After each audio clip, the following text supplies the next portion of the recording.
What's going on, beautiful people? It's your boy, Mr. Meyer, with the fire, here to share ideas and take our vibration higher. Today's a special video because on Friday, January 6th, we have a full moon in the sign of Cancer. And this is arguably one of the most powerful full moons of the year. Why? Because the moon is home in the sign of Cancer. So, what does this mean? What can you expect? What's up with the team? A lot of cool things, man. In with the new, out with the old. That's really what this lunar cycle is about. Anytime that it's a Mercury retrograde, so we're gonna slow down, pause for the cause, and get our thoughts out articulate. This is a transition, and this is halfway through the lunar cycle. The full moon happens when the sun and the moon are in complete opposition. So this is gonna tell you that with our sun going through the sign of Capricorn, we've got our moon going through that sign of Cancer. And this is a great time for reflection, introspection, and obviously, if the moon is full of light, it's gonna have to let light out for new light to come in. So this will tell you right after the full moon, we start waning and losing light, and then we end up back at the new cycle, and then we end up back at the full, and this process continues perpetually. So that's an interesting thing to think about, is that we have a full moon in Cancer every single year, and arguably it's one of the most powerful. Because Cancer deals with the home, Cancer deals with the heart, and it deals with your emotions and your security. So realistically, this is a time for your feelings to come up to the surface for you to deal with or run away from.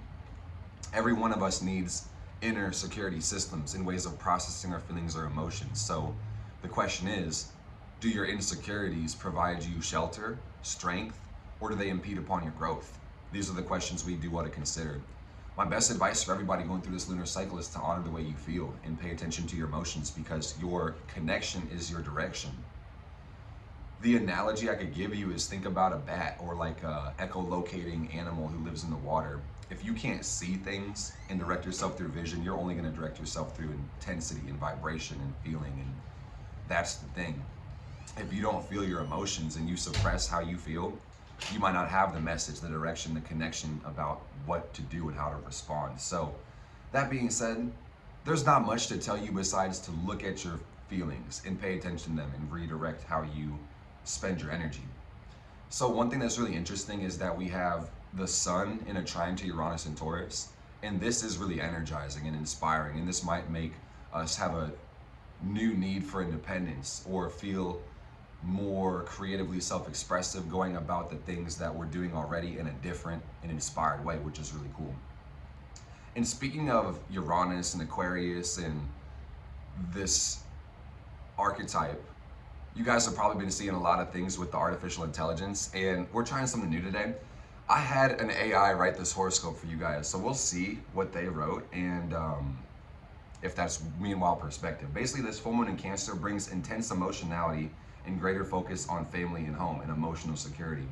Can bring strong insight and spiritual awakening as we reflect on our inner psychology, our relationships, and our emotional needs. This does look like heightened sensitivity and an awareness to the feelings of others. Great time for healing, resting, and releasing the past and nurturing yourself. That's pretty cool. I think I just said that before I even, told you guys about it.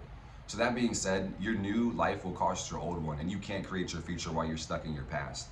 There's an innate sense of comfort and security that comes from the familiarity of the known.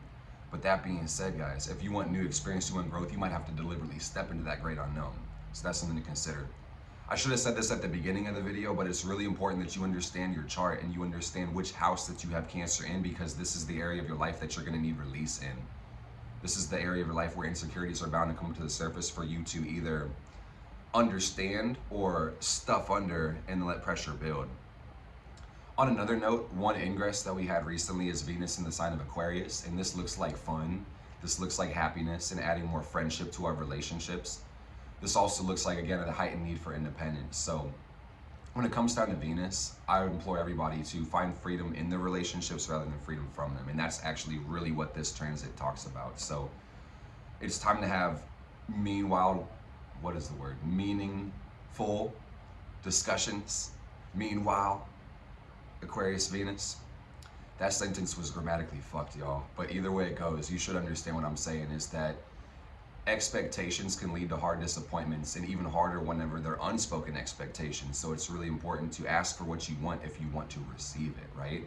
So I just implore you to take care of yourself, honor your feelings, and open your heart to love, to peace, whatever it is that you want, and then release all that holds you back from that. We still have Mercury retrograde in the sign of Capricorn. We have Mars retro in the sign of Gemini. So if you have to travel, if you have to move around, I encourage you to just slow the fuck down so you can speed up and also get where you're actually trying to go. We can avoid a lot of unnecessary mistakes just by double checking our work and thinking a little bit before we take the action. So today's video doesn't have to be super drawn out and long. Just make sure you understand where you have your ascendant in your chart and then count forward on there until you find Cancer, and then realize that there's going to be some release in this part of your life. And then there's also going to be higher levels of inner security. If you take nothing from this video, just remind yourself that insecurities are inner security systems, and we need to protect ourselves internally, but you need to ask yourself, when it comes to your fear, are you legitimately being protected, or are you having your growth impeded upon? And that's the $1 trillion question. That's actually worth more than all the money in the fucking world. So I love you guys. I appreciate you. Thank you for tuning in. Let's get some engagement. Please hit that like button. Leave me a comment. Where's this full moon happening in your house, and what are you releasing, and what are you manifesting? For me personally, this is in my 11th house of dreams and wishes and friends and associates. So that being said, I'm embodying a higher worldview. I've let a lot of people go in my life this last year, and I'm releasing my energetic connections to past friends, and that's cool stuff, man. I got new people coming into my life. I feel called to step into a higher level of leadership with this full moon in my 11th house, among a bunch of other things, y'all. This full moon is on my Mars. I feel charged, but either way it goes. I love you guys. Let me know how this goes for you. Stay well, stay blessed. Blessed be, blessed we. Ra to the XD.